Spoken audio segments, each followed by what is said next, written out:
CM yaona Minister MLA sing resign Toubagi firep ngasi Louraba Yai Manipurda PR lakpa yabagi thajaba leire Mizoram CM Koina resign tawren khalani resign to kan da kai we da biso koi khanari tawdabi yadro matang la agasi mutawni kari no hai basi praja ji kamaina mainly praja gi life gi concern kana da sidena ko kanu ala iri ga ko adu komna nei nari waraba dos tawrak pasu yai tawrak da basu yai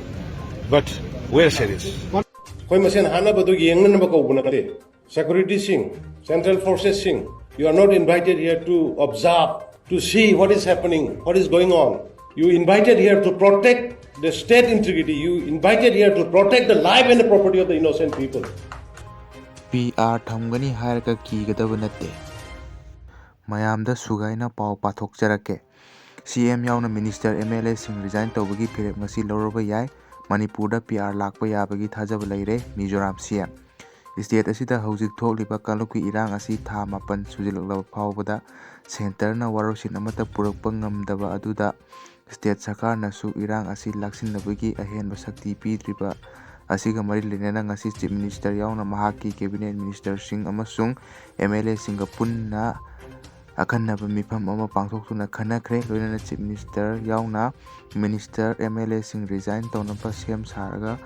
sem sabaga loinana hayeng ayuk pung 11 makai ta matamda masihi aroiba warep ama lauragani haina press na phangba pawgi source amana haire chief minister Bangalore pangthokhiba akhanaba mifam aduga mari lenana press na phangba pawgi source asina makha tana hairibana state asi ki hojik oiriba phibam asigi matangda central government ta chapcha wafam ama thamnaba chief minister yauna mahaki cabinet colleague sing amasung MLA sing yauna warep ama laukre loinana leiriba issue sing asi center gi maikaitegi koannaba honadrabadi resign tawnabagi matangdasu khanaki adumaku ngasigi mifam aduda ruling gi MLA khara laktabana punna resign tawbagi chap chaba warep adudi laukidre yamna thajaningai oiba pawgi source asina makha tana haikhibada adagi phibam phagalakpagi mawong amata ude hena khudong thiningai oiba phibam ama mayornari tribal leaders sing amasung state government gi marakta warosin ama purakpa haibasi tangai phadabani loinana union minister na masida khut thingjinba haibasi yamna tangai phadaba amani haikhi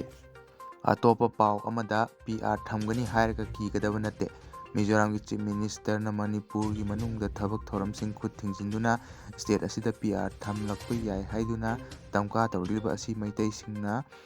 kuki militant singna minungsi leitana hatkhaba thiam konjin samanjing lekai degi takhelaba manoranjan gi yumda sattuna imung manunggi miyoi singa unakiba amada kanglaipanang wafam asi phongdokhibani kuki militant singna maitai misam singda landaraktuna misi mina tholaklaba state asida PR thamlabadi nemthagani khanba haibasi aranbo oigani ipa ipu singna thambiramba Manipur gi ngangkhoi adu ngasigi khul ngakliba iraisa singna makha tana ngakhigani haikhi ngasigi di matang sida video se losinjare channel sibu nusi biduna mayano subscribe tawsanbiu haina nisingjari thank you